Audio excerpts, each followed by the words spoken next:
Hi, welcome back to the Ashoka System Change online course of the European Fellowship Experience. We are now in week 4 and ready to move from a system to an organizational perspective and enter your work, your programs, products, and services into the picture. In other words, this week we will ask ourselves the question, how do I help achieve the milestones of the system change journey? Last week, you have selected one specific plot and milestones from your system change journey that you and your team would like to give priority to. Let's use these as the focus of this week's work.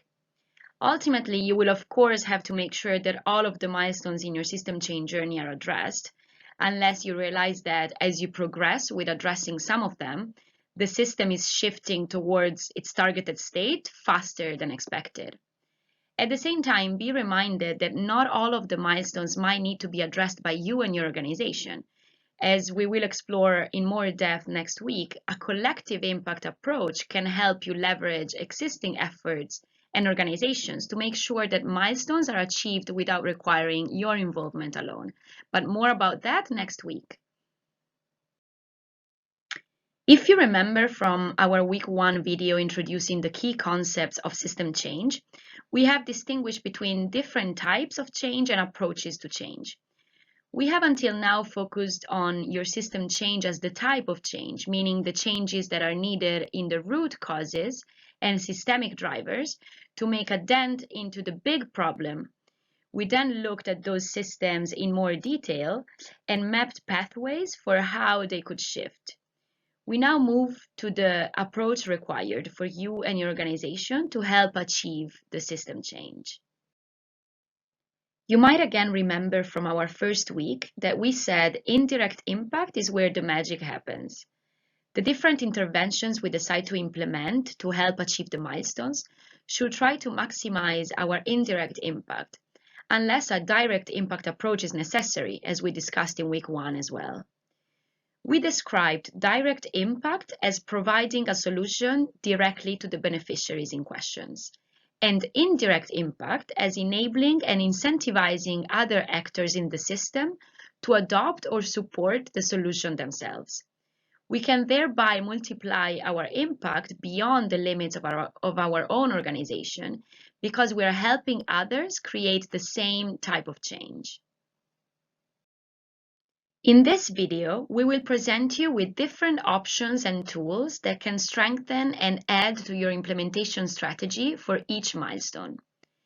Our goal is not to radically change the focus of your work, but to try to identify additional opportunities that complement your core activities in a way that helps you to really approximate your system change vision. We split approaches to affect change in your system into 3 parts.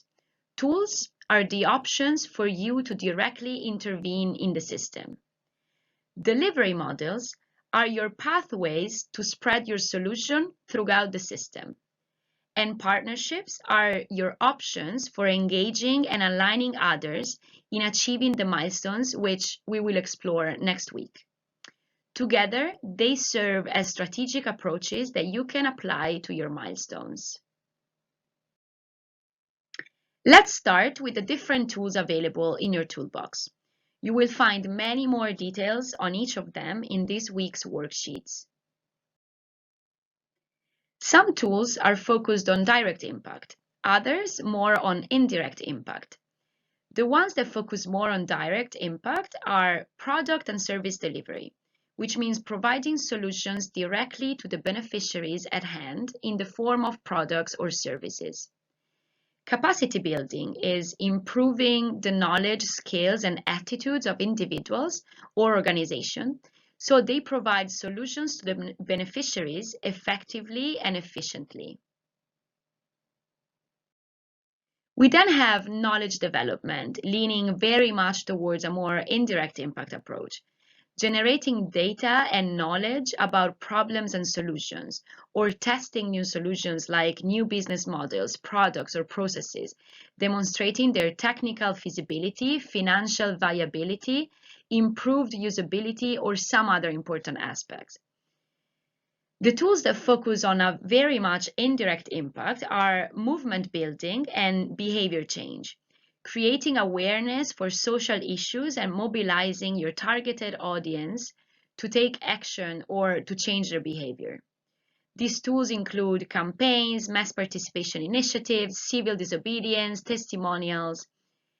Then we have infrastructure development, strengthening a network, industry, or even an entire sector with, for example, conferences or other channels to improve communication between players, common standards to reduce costs, labels to increase transparency, prizes to generate visibility, etc. Finally, we have advocacy, helping to change the laws, regulations, and policies in both the public and the private sector that are responsible for the social problem in the first place.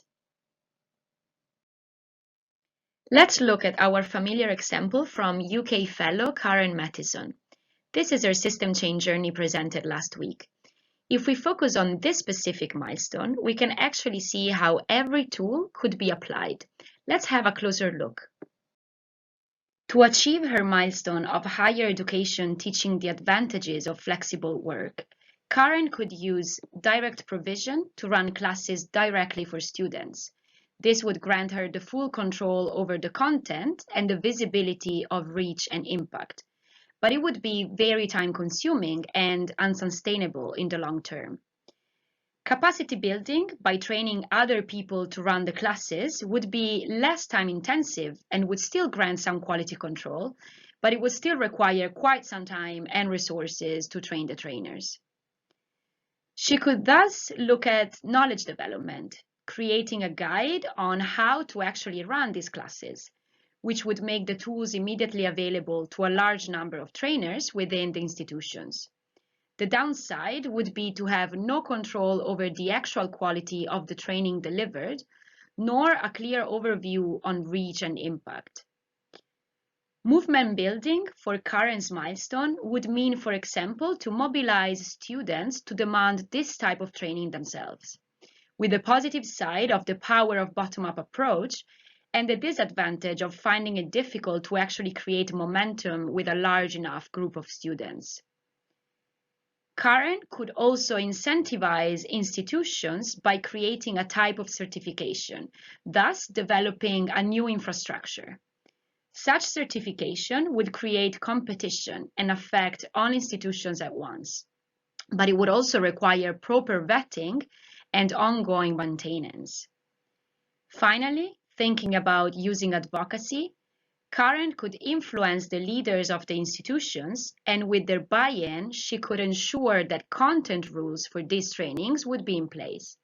The difficulty here might be to get their buy-in in the first place. We chose this milestone from Karen's system change journey because it's one of those where pretty much all of the different tools could make sense.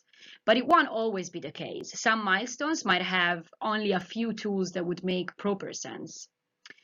So, what would Karen decide to do to achieve her milestone of having a few top-ranked tertiary education institutions in business and HR teach flexible work?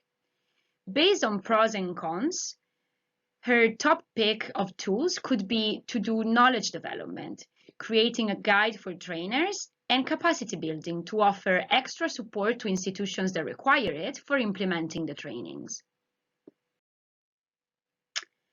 Let's now take a look at the different delivery models we have in our toolbox. In a similar way as for tools, also different delivery models come with different level of direct and indirect impact. In this case, it is easier to consider the amount of control we and our organization are willing to give up. The general question here, when thinking about the different delivery models you could implement, should therefore be, how much control do I, as an organization, really need to have over my solution for that solution to work? Delivery models range from a fully owned replication or standard growth to a fully open dissemination. In the first category, you grow your organization and take care of delivering your solution to your target audiences yourself. The greatest benefit of this approach can be the high degree of control. The person delivering the project is employed by the central organization and thus follows rules and standards provided by them.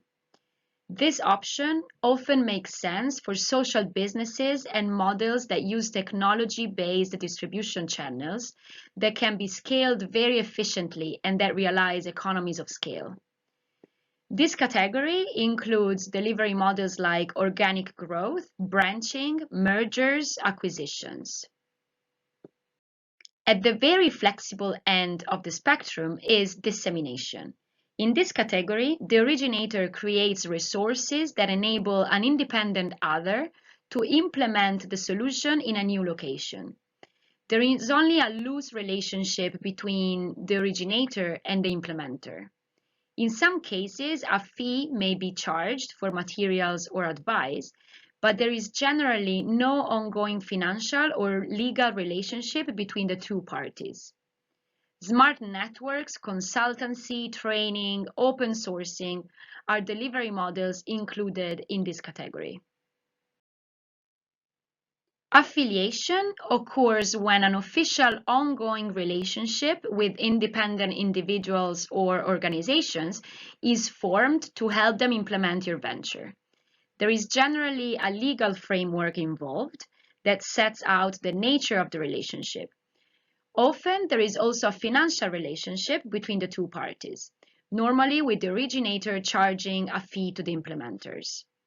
This category includes the following delivery models: subcontracting, joint ventures, social franchising, social licensing, strategic partnerships, federations, associations, accreditation. A graph with all the different delivery models would look like this. As you can see, experience from Ashoka Fellows shows that the scale of impact is proportional to the scale of openness you choose to implement. In the middle, we place all those practices related to affiliation. Let's look again at Karen's example to see how these different delivery models could be applied. If we look again at Karen's milestone of higher education teaching flexible work, let's ask ourselves how she could go about achieving it. She could decide to fully own control over the growth of her solution by offering classes at an increasing number of institutions, which would, however, result in a very slow process. She could also leverage an existing network by merging with major universities or course providers, but it would be limited to the network she finds. She could affiliate her venture with course providers, thus creating more ventures, but she might find it very hard to reach a full alignment with them. She could certify classes through accreditation if they fulfill certain standards. It would make her solution very accessible, but it would require broad awareness.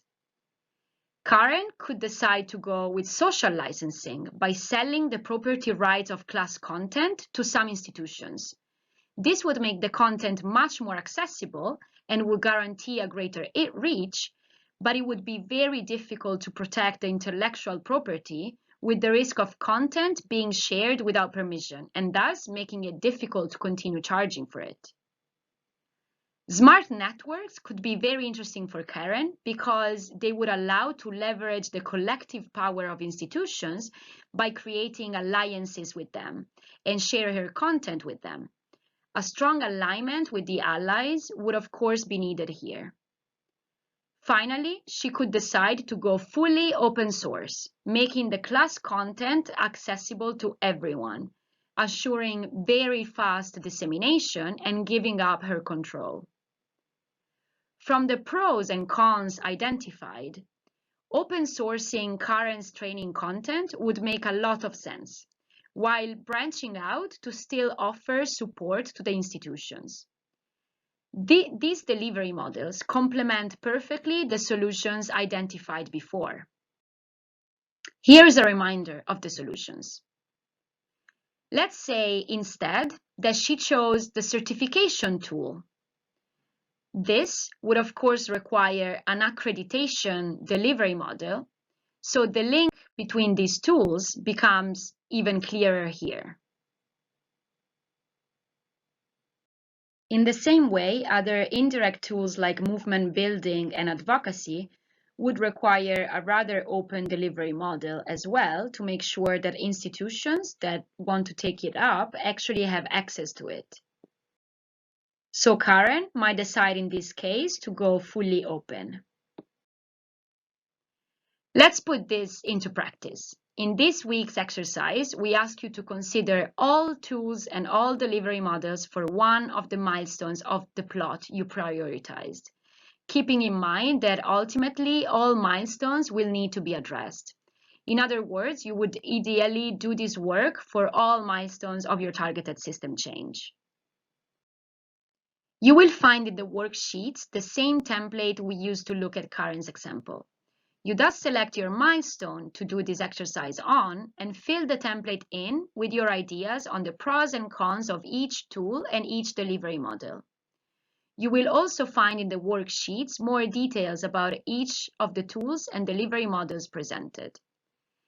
The aim of this exercise is to have you and your team really think through all the different options that you have, to make sure that you are not missing out on any opportunity for greater indirect impact. The last step of the exercise would be to choose, based on the pros and cons you have analyzed, which tool and which delivery model make most sense to reach your milestone. The more indirect your choice of tool, the more indirect your choice of delivery model typically has to be. Make sure the two fit together. If your tool is incentivizing others to use your solution, for instance, your delivery model needs to make sure it's sufficiently supplied to them.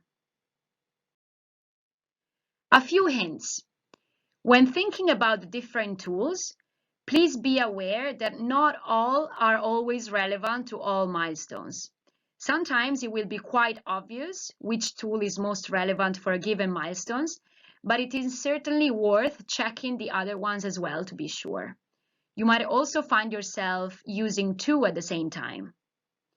When looking at delivery models, to choose how much control to give up, you should ask yourself if your milestone and tools used to reach it require special qualification, or if it takes place in sensitive environments, or if it could be seriously discredited if something goes wrong even once.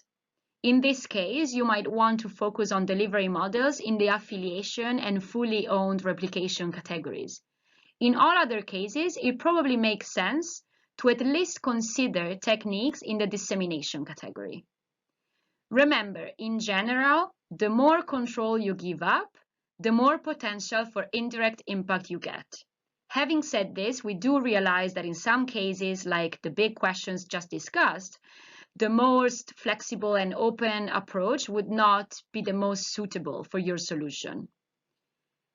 Once you feel more familiar with different tools and delivery models and have flexed your muscles with choosing them for one milestone, feel free to continue specifying a combination of them for all the milestones in your system change journey. Ideally, you would do it in a collaborative effort with other stakeholders, but more about this next week.